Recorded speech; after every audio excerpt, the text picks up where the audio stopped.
Bonjour, c'est Laurent Nisette. Je suis passionné par le développement personnel, la photographie, etc.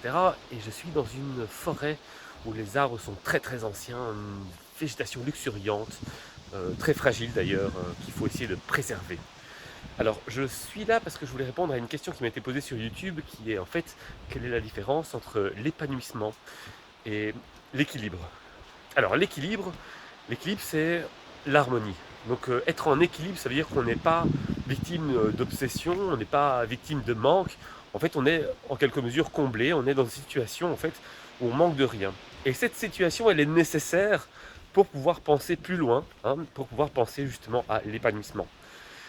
On dit souvent qu'avant, les chasseurs avaient du mal comme ils pensaient au jour le jour, ils avaient du mal à se projeter dans le long terme et à construire une situation meilleure pour leurs semblables dans l'avenir.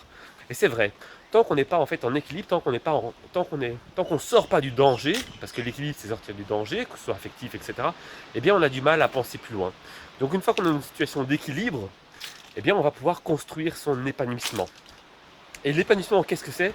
Eh bien, c'est comme dans mon exemple où il y avait ces chasseurs-cueilleurs qui sont mis qui sont mis à un seul endroit et qui ont commencé à faire de l'élevage, etc., qui se sont mis en sécurité. Et bien, ces gens-là ont pu penser à l'avenir. Ils ont pu donc construire une meilleure vie pour leurs enfants. Et bien, nous, c'est pareil. Quand on est en équilibre, quand on est en harmonie, en fait, on va pouvoir s'épanouir et devenir meilleur pour soi-même, meilleur pour les autres. Et on ne voit plus du tout. Voilà, j'essaye.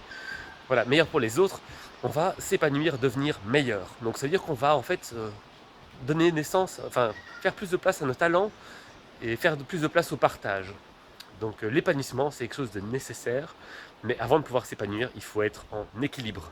Voilà, j'ai répondu à cette petite question. Si vous avez d'autres questions, n'hésitez pas à me les mettre ici en bas, en dessous de la vidéo. Si ça vous a plu, vous mettez un petit pouce, c'est cool, ça m'encourage.